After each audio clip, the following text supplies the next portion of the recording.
Perhaps I could start with the promise that you guys made. Why did you promise to keep the fees the same for 2 years? Why didn't you just drop them immediately?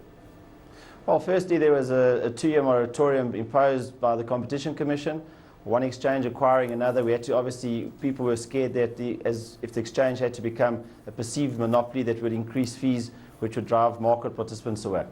Right, so what is this about, and exactly how are you going to reduce the fees, and who's going to benefit? Okay, well, at the end of the day, the end users benefit. If we apply the new model, we're applying it, as you mentioned, across the interest rate market products, so that will be the spot bonds and the derivative products. We will, in essence, if we applied the same model on 2011 data, would give back 3.6 million in fees that the JSE is giving back to the end users in essence. It sounds a lot. How many people are involved here, and will some of them benefit more than others? Yes, unfortunately, any model that you implement in a market, there's always going to be some people that gain and some people that don't gain. So we've got 51 members. So of those 51, 40 members will be positively impacted. And unfortunately, as I say, there's 11 that will be negatively impacted. But even those that are negatively impacted, we've had meetings with them one-on-one to engage with them to make sure that nobody is negatively impacted to beyond a 6% increase. But as I said, if you take the number, as I say, 3.6 million across the market, the whole market benefits by a 5.8% reduction in fees. You also make the point that it's simpler, and perhaps you can explain how. You say the fees were very, very confusing for people. They're very complicated. You had 5 separate fee structures, and until you got your statement from the exchange at the end of the month, you never knew what it was costing you to trade. So just for an example, every member used to pay 13,000 Rand a month in fixed fees. We reduced that by 23%, so every member will only pay 10,000 Rand now. And then they also had a nominal fee structure, and depending on what type of member you were, you had a different price associated. Now there's no differentiation between members. Every person will pay R1.90 per million. That's on the spot bond market. And then in the future space, which wasn't complicated, there we've just reduced fees by 67%, from R7.50 per million to R2.50 per million, so we could align the spot bond market and the interest rate derivative products together. You also talk about doing away with double costing. Now, I know this can be quite technical, doing hedge trading, derivatives trade, zero fees. Similarly, you say if the spot bond is hedged in the derivative market, no fees applied to the derivative trade. Sounds very complicated. I'm sure you've got your fingertips on it. But really what you're saying is don't get charged twice. Correct. We try to simplify it.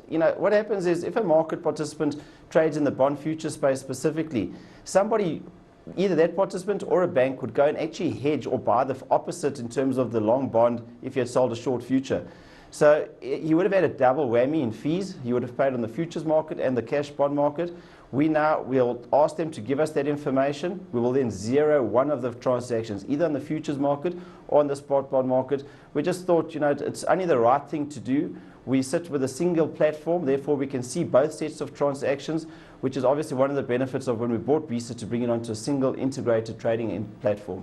You say these adjustments are going to make you more competitive. Just remind us who you're competing against, because you did take over the bond exchange, and there were allegations at the time that you were reducing competition in this very specialized market. Well, we've probably reduced it within the South African domain, but we still compete with offshore participants. Members that trade offshore in London can trade through different avenues where they can just do OTC or over-the-counter transactions and report that through to the South African market. We want to capture all that business. We want to show them the ease and the ease in which they can trade and the transparency. Remote membership is a discussion that we are having, and we do compete against people who are coming into South Africa to try and sell what we call the MTS system. We're fully aware of it. They come in with a different cost structure, and we need to be on our toes and make sure that we cover all aspects of any competition that we might be facing. How does your new fee structure compare to comparable markets in, say, the United States and Europe? Well, it also depends on which instrument we're referring to, but their markets, everything is included in the price. So again, there's no transparency to see what it costs to trade.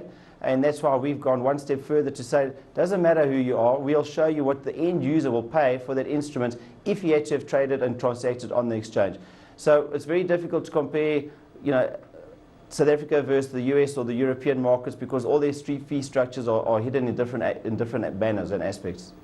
Now, you say that you expect more trade in these instruments as a result. It sounds a little strange that one feels that if people wanted to trade and needed to make deals, they would. But you're saying it makes it cheaper for them. Does it actually, is it going to encourage them to deal more? Okay, so firstly on the spot bond market, by reducing those fees or simplifying those fees, we don't think we'll see more trade coming from that. We on a drive to go get the bond futures trading through a transparent market where everyone can see what's taking place. And hopefully by the advent of that and Basel III, which is going to have an impairment on the banks and the capital and the balance sheets that they look at facing, we hope to see more transactions taking place in the bond future space. But we're not advocating that we'll get more trades in the spot bonds. There's no correlation between reducing fees and increased turnover.